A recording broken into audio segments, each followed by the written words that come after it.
This is the Python, the facelifted Mark 1 to be precise. We've spoken about this ship before. It's one of the best, if not the best, all-rounder, multi-purpose, I have no idea what I want to do with my space career so I'll try everything ships. Yes, in my mind that is a valid category of ship.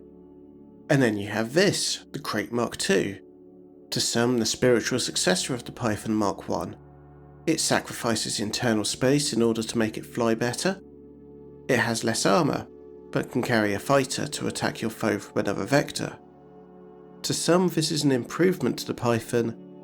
To others, it's a failed imitation. And then you get this, the Asp Scout. It's not related to the Python in this instance, I just wanted to mention that it exists. And finally you have this, Faulcon DeLacy's official sequel to the Python Mark 1. This is the Python Mark 2. After years of the various ship manufacturers being on strike over pay and conditions, Faulcon DeLacy have finally made a successor to the venerable Mark 1, the official replacement to a ship that was initially released over 600 years ago by another long since acquired manufacturer. The successor to the ship that paved the way for all small to large ships with its modular construction and internals. To say the bar was set high by the Python is an understatement. This ship has the truly Herculean task ahead of it to knock the Mark 1 from its pedestal. But they didn't do this alone. Instead of relying on Sirius Corporation, the usual supplier of frameshift drives, they've instead turned to Achilles Aerospace in order to build the Python Mark II around the Supercruise overcharge capabilities from the drives that Achilles offer. Before we go further, let's just take a minute to look at it, to breathe it in. This ship looks stunning. It's got some design takes that are familiar to the Mark 1, around the canopy, the engines and the heat vents at the rear for example. But it looks sleeker. The whole design aesthetic feels more modern, which, given the age of its predecessor, isn't much of a surprise. This might be a bold statement, but I'd say the looks are right up there with the Mamba. It basically looks like the result of a Python Mark 1 making babies with a stealth bomber. Inside it's spacious and, unlike other ships from Faulcon DeLacy, there's none of the usual mess involved. No loose wires, no ducts bodged with tape. Actually scrap that, I've found some loose wires here. You've got the offset pilot seat that the Mark 1 has, which isn't to my preference, but overall it's a decent place to sit, and it doesn't have any of the flamboyance of a Gutenberg cockpit. Right now, the biggest issue that I have with this ship's looks is that there's only a tiny handful of paint jobs available at the time of writing, and none of them are to my taste. I know the people in Faulcon DeLacy who design these artworks are currently charging a bit extra for them. Presumably it's because they're all on strike until they get better pay. But enough about how it looks. It's all well and good having a fantastic looking ship, but if you never take it off the landing pad, then it's about as useful as a fire extinguisher filled with thermite. When taking the ship out on its shakedown cruise and giving the SCO drive a poke to overcharge the FSD, it was a success initially.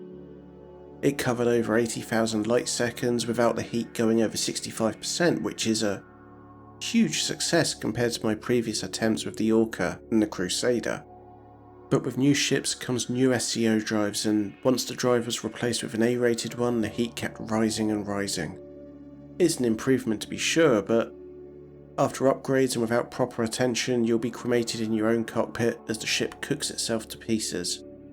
Assuming of course that the fuel doesn't run out first, which, with a 16-ton capacity by standard, is a potential risk. That's half the standard capacity of the Python Mark 1 and the same capacity as a Viper Mark 4.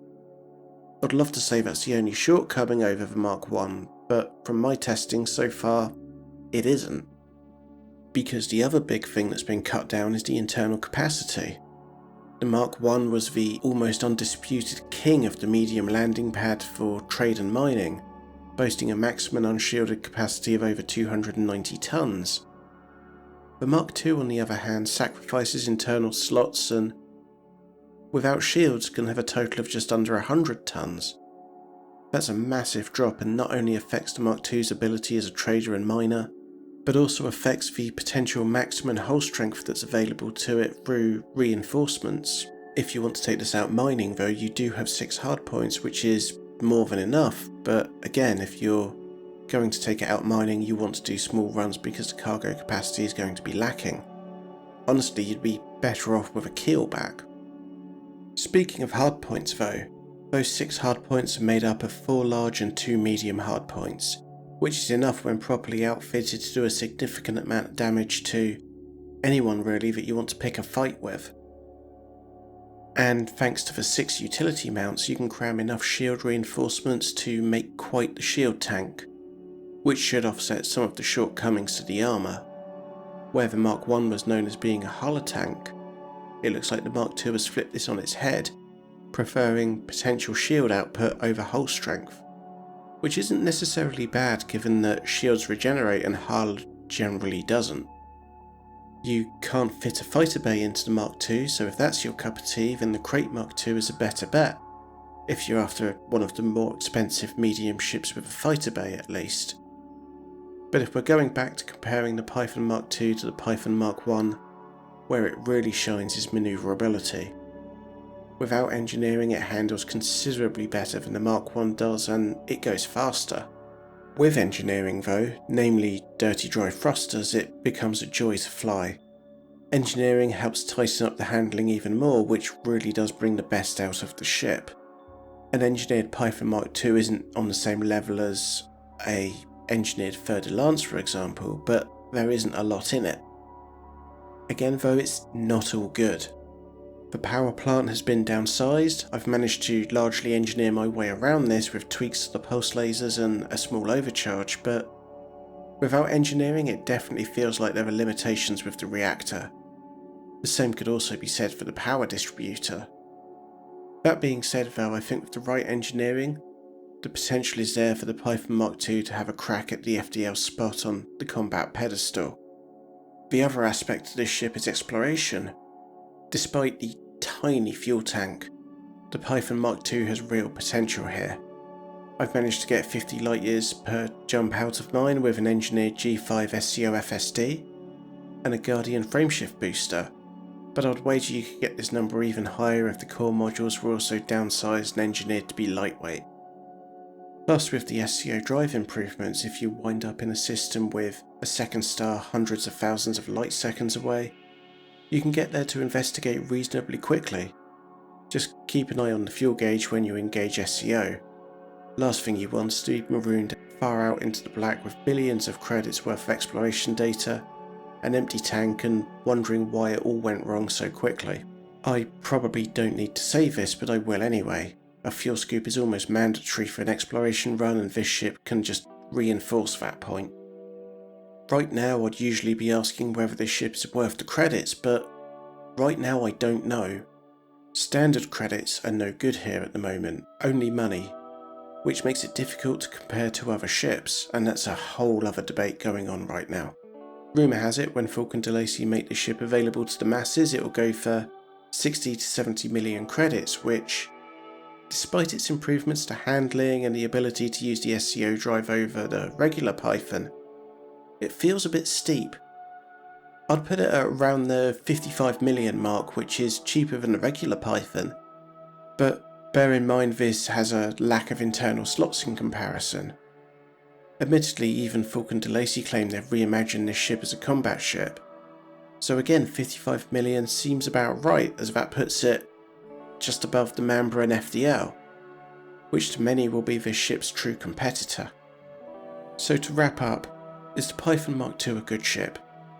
Yes. Is it going to make the Python Mark I obsolete as the medium multi-purpose king? No. No, it won't.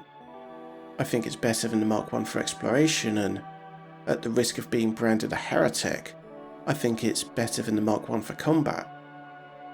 But I don't see this ship as a multi-role ship, and that's where the Mark I excelled. Faulcon DeLacy decided to take the single best attribute of the Mark I and sacrifice it for the Mark II, which is a pity. But the Mark II is still a fine ship. Plus it looks bloody good, which is good enough for me. As always, thank you for watching. I know I originally said I'd be doing the keel back around now, but if I'm honest, this is a new toy and I've pretty much lived in it since release. Getting to know it, getting to know what I like and don't like about it. Normal service will resume shortly and all of that. Also, this channel recently reached the 1000 subscriber point. Big thanks to all those who have subscribed. I might be making the videos, but you make the channel, or something equally cheesy. So again, thank you, and what's seemingly traditional on the channel at this point, much love and 07. Thanks again.